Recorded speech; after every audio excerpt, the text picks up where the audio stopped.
E aí, pessoal, sejam bem-vindos ao Bookcast.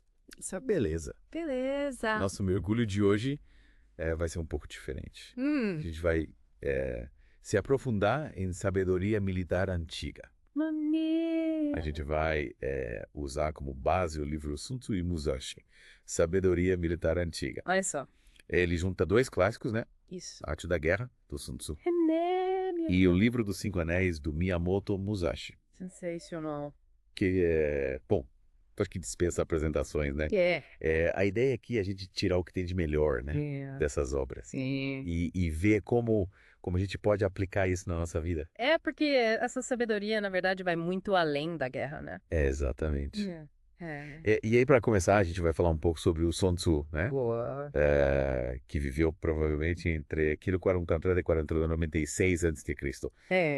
E para a gente entender bem a obra dele, a gente precisa entender o contexto, né, da guerra na China naquela época. É, porque era bem diferente do que a gente imagina, né? Tá. Era quase um ritual com regras bem específicas. Tipo, ritual como assim? Me explica melhor.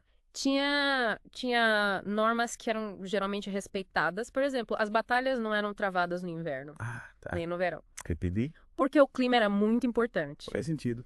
Não se atacava velhos ou feridos em combate. Gamba. Era considerado desonroso. Nossa, que diferente. E um rei benevolente não massacrava cidades ou prolongava a guerra além da estação. Realmente. Então, era bem diferente do que a gente vê hoje. Parece até um jogo, né? Com regras bem definidas. Inclusive, os filósofos da época falavam sobre guerras justas e injustas. Então, atacar nações bárbaras para civilizar ou eliminar ameaças ao Estado era considerado justo. Além disso, a sociedade era feudal, né? Então, os comandantes vinham da aristocracia e os exércitos eram, tipo, forças privadas, parecido com o feudalismo europeu. Então, tipo, quanto mais forte o nobre, maior o exército dele. Exatamente. Os feudos eram importantes pelo número de combatentes que podiam fornecer. Caramba! Cavalos, carros, soldados a pé. Nossa! A vida dos camponeses e servos não importava muito. Sim. O importante eram os carros de guerra, lanceiros, arqueiros da nobreza. E aí que a gente vê uma mudança, né? O tempo do Sun Tzu. Que mudança. Começa a surgir a estratégia, a tática. Os estados mais organizados tinham especialistas, engenheiros para minas e túneis, Que legal. peritos em travessia de rios. Interessante. Usavam até inundações como arma. Nossa. A tecnologia militar também evoluiu. Tipo o quê? Armas de corte de alta qualidade. Ah, E a besta que substituiu os carros de combate. legal. Então, essa nova organização militar no século IV a.C. Sim. impulsionou a China por muitos séculos. E é nesse contexto que o Sun Tzu escreve Arte da Guerra. Exatamente. Baseado em sua experiência militar e na análise do contexto, ele viu de perto a evolução das técnicas de guerra. E a arte da guerra é resultado disso, né? Da prática e dos sucessos militares dele. Tem aquela história do rei Erudiu, né? Ah, sim! Uma história curiosa. Né? O rei, a princípio, duvidou das habilidades do Sun Tzu. É mesmo. Para testar ele, mandou ele treinar suas concubinas. Sun Tzu levou a sério, impôs disciplina militar. E quando duas concubinas, líderes, se recusaram a obedecer, ele, com a permissão do rei, as executou. Para mostrar a importância da obediência. Que tenso. O rei ficou muito triste. A princípio, não quis mais Sun Tzu na corte, mas a situação do reino piorou. Sim. E o rei teve que chamar o Sun Tzu de volta. Ele reorganizou o exército de Wu e levou o rei a grandes conquistas. Caramba. A desconfiança se transformou em confiança no gênio de Sun Tzu. Legal. E o Sun Tzu chega numa conclusão importante sobre a guerra, né? Sim, ele diz que o objetivo da guerra não é destruir o inimigo. Não é arruinar cidades ou destruir territórios. Entendi. A vitória ideal é aquela com o mínimo de perdas. Meio que vencer sem lutar, né? Essa é a ideia central. Legal. Ele viu o general como o baluarte do Estado. Se o baluarte é íntegro e forte, o Estado também será. E quais são os aspectos para um baluarte esse completo? Sun Tzu identificou 5 fatores. O primeiro é a lei moral, a harmonia entre o povo e o soberano. Faz sentido. O povo segue o líder, mesmo diante do perigo. Povo unido, né? Exato. É. O segundo é o céu. Tempo, estações, frio, calor. As condições climáticas. Yes. Sim. O terceiro é a terra, distâncias, terreno. Se é montanhoso, plano, aberto, estreito. Sei. As chances de sobrevivência ou morte. Entendi. O quarto fator é o comandante. Ele precisa ter virtudes como sabedoria, sinceridade, benevolência, coragem, rigor. Nossa. E o quinto é método e disciplina. Ok. Organização do exército, treinamento dos soldados, Ah. recompensas e punições. Então o general tem que ser mais que um estrategista, né? Sim. Um líder completo. É. Sun Tzu diz que analisar esses fatores Sim. através de 7 considerações Pois. é crucial para prever o resultado do conflito. Interessante. As 7 considerações são: qual soberano tem mais apoio? Qual general é mais habilidoso? Quem se beneficia mais do tempo e do terreno? Ok. Qual lado é mais disciplinado? Certo. Qual exército mais forte? Quem tem oficiais e soldados mais bem treinados? Sim. E quem aplica melhor recompensas e punições? Nossa, bastante coisa. É uma análise completa. Sun Tzu também destaca a importância do planejamento, o cálculo antes da batalha. Sim. General vitorioso faz muitos cálculos. General derrotado, poucos. Entendi. Atenção a essas regras. Sim. Permite prever o resultado. É aí que entra aquelas histórias, né? Se ilustra os ensinamentos. Como a Deng Xiaoping e Pang Xuan. Ah, essa é clássica. Em 321 AC, Sun Pen, a serviço de Qi, enfrentou Pang Xuan de Wei. Sun Pen usou uma estratégia brilhante. Qual? Sabendo que seus soldados eram menos aguerridos. Ao cruzar a fronteira, ele ordenou uma falsa retirada. Uma retirada estratégica. Isso, mas com toque de mestre.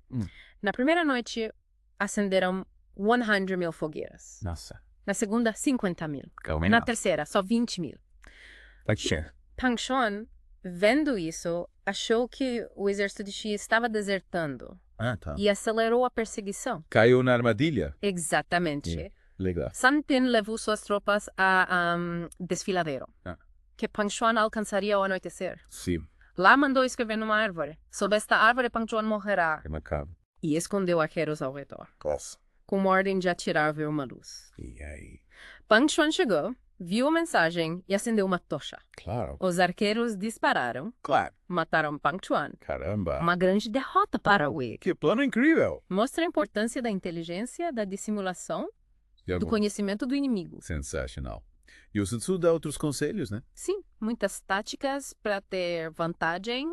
Usar iscas, fingir desordem, estar preparado para um inimigo forte, Ok.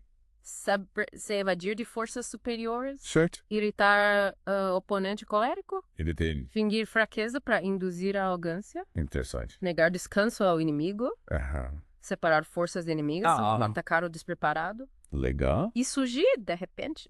Manipular o inimigo, né? Exatamente. O Sun Tzu diz: os recursos militares que levam à vitória não devem ser divulgados. O segredo é a alma do negócio. Ele também fala da vitória rápida. Melhor que campanhas longas, Sim. por causa dos custos. Um exército grande custa muito. Verdade. E nenhum país se beneficia de guerras longas. A guerra pesa no bolso também, né? Sem dúvida. Sun Tzu aconselha usar os recursos do inimigo. E até seus soldados. Tratar bem os prisioneiros.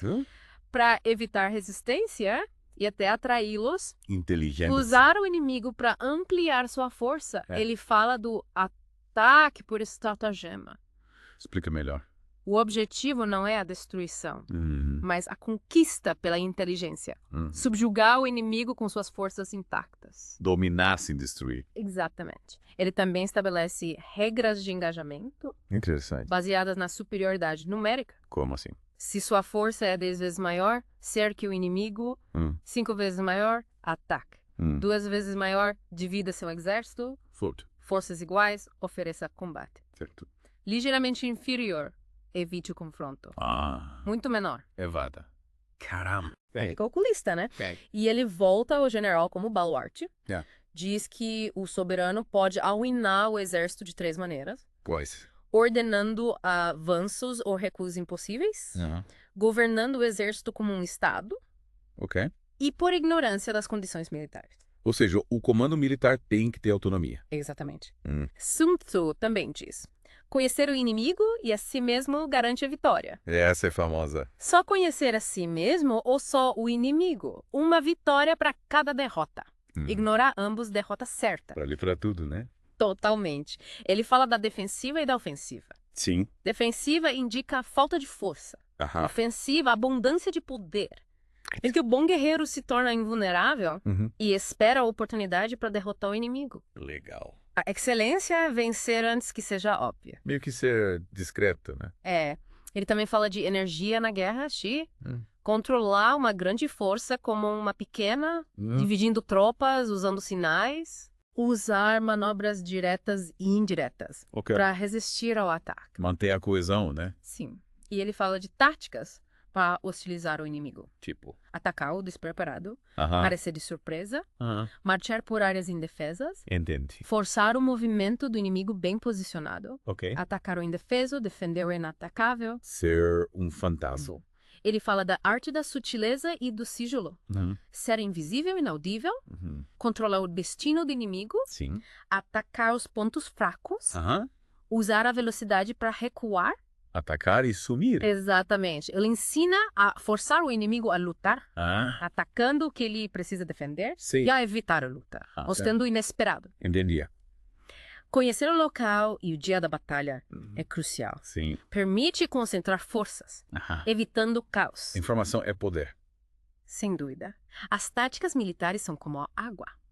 Evitam uma força, atacam uma fraqueza, se adaptam ao terreno e ao inimigo. Interessante. As manobras são difíceis, Sim. mas a arte de contornar transforma dificuldades em vantagens. Ser flexível. Isso.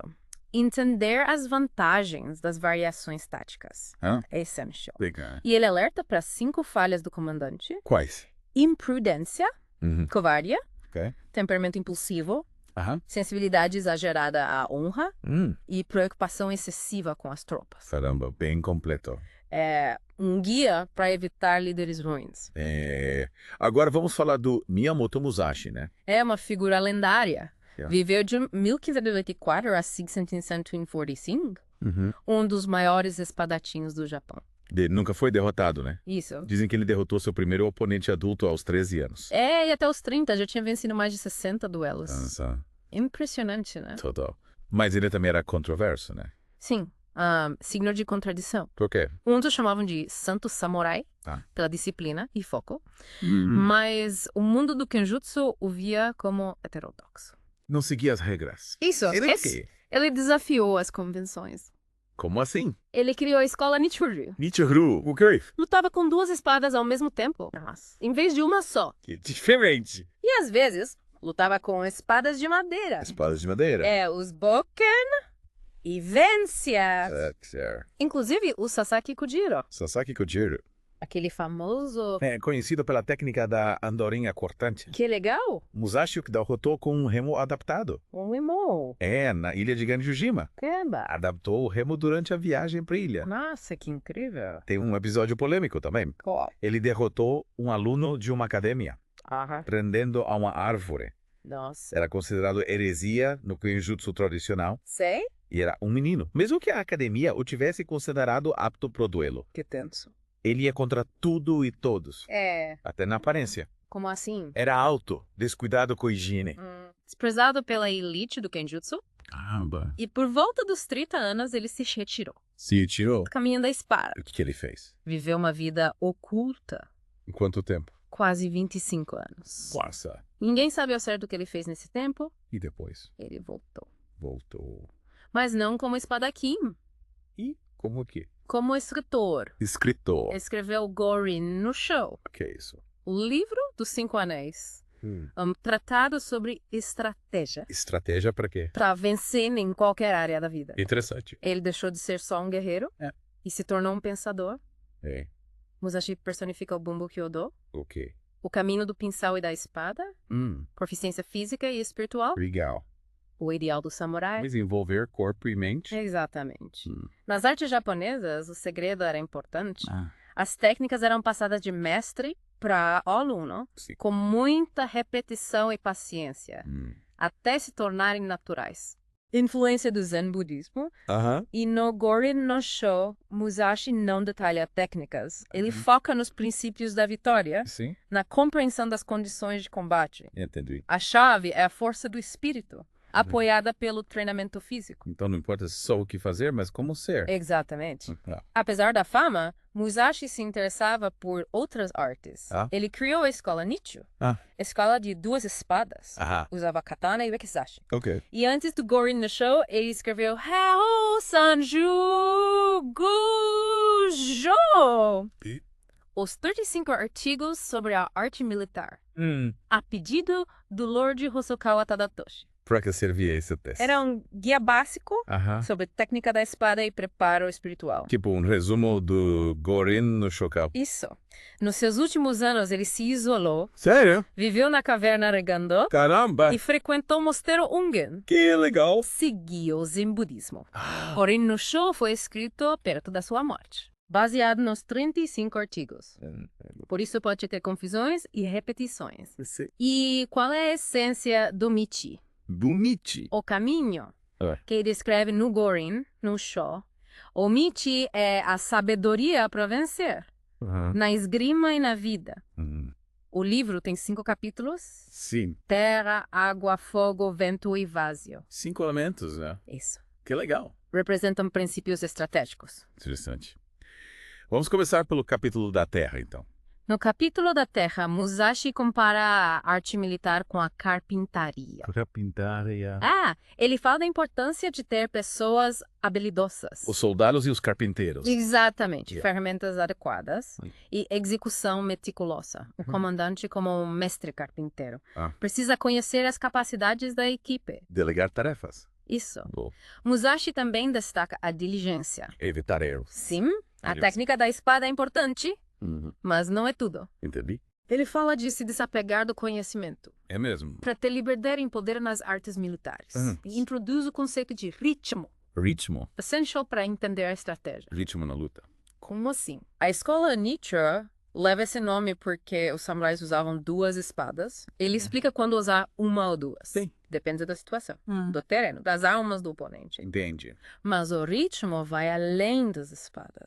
Ele fala do ritmo no tiro, com arco, na cavalaria, Legal. até no comércio. Nossa. Tudo tem ritmo. No combate, tem o ritmo próprio e o do inimigo. Usar o ritmo do inimigo para desequilibrá-lo. Criar uma abertura. Que legal. Tem ritmos grandes, pequenos, rápidos, lentos, corretos de intervalo contrários. Caramba. A vitória vem de conhecer o ritmo do inimigo. E usar o ritmo inesperado, um ritmo de vácuo. Que mania. Que nasce da sabedoria. Usar o ritmo como arma. Exatamente. Legal. No capítulo da água, ele diz que a escola Nichiren se baseia na água. Na água. Adaptabilidade e fluidez. Faz sentido. Ter um estado mental normal, equilibrado, dinâmico, tanto na vida quanto na luta. Mente calma e pronta para se adaptar. Isso. O espírito alerta, mesmo com o corpo em repouso, e vice-versa. Focar no espírito sem ser guiado pelo corpo. Entendi. Ter um espírito inescrutável. Equilibrar grande espírito e corpo pequeno. Sim. E vice-versa. Ok. Cultivar sabedoria com conhecimento e discernimento. Mente forte e espírito resiliente. Exatamente. Igual. Ele descreve as 5 posições da espada longa. Quais? Alta, média, baixa, esquerda, direita. E como usá-las para atacar e defender. Ele fala de golpear com um tempo. O que é isso? Ataque rápido quando o inimigo excita. Tá. E 2 tempos dos quadris. Isso. Fingir um ataque para depois golpear de verdade. Isso era a finta. Isso. Ele também ensina 3 defesas. Dura, suave, aderente. E a tática, perfurar a face. Criar uma vulnerabilidade. Sim. Contra grupos, atacar-os de frente primeiro. Como pieces. Exatamente. Manter foco no geral. Ele diferencia as técnicas superficiais dos combates reais da sua escola, que buscam entender vida e morte. Caramba. E explica as 3 iniciativas em combate. Quais? Que no Zen, atacar primeiro. Tá no Zen, esperar e contra-atacar. Tá no Zen, atacar ao mesmo tempo. Atacar, defender ou os 2? Disso. Ele fala de prender o travesseiro. O que é isso? Antecipar e neutralizar as intenções do inimigo. No início do movimento. Sim. Interessante. E pisar na espada. Isso. Preemptar o ataque com ação avassaladora, Nossa. tanto individual quanto em grupo. Ele fala de ser o corpo da rocha, manter a estabilidade, para explorar a perda de equilíbrio do inimigo, medir o corpo, Isso. entender as intenções do inimigo pela postura. Pela postura. Deixar o corpo ser a ponte. Que significa? Avançar quando o inimigo está fraquejando.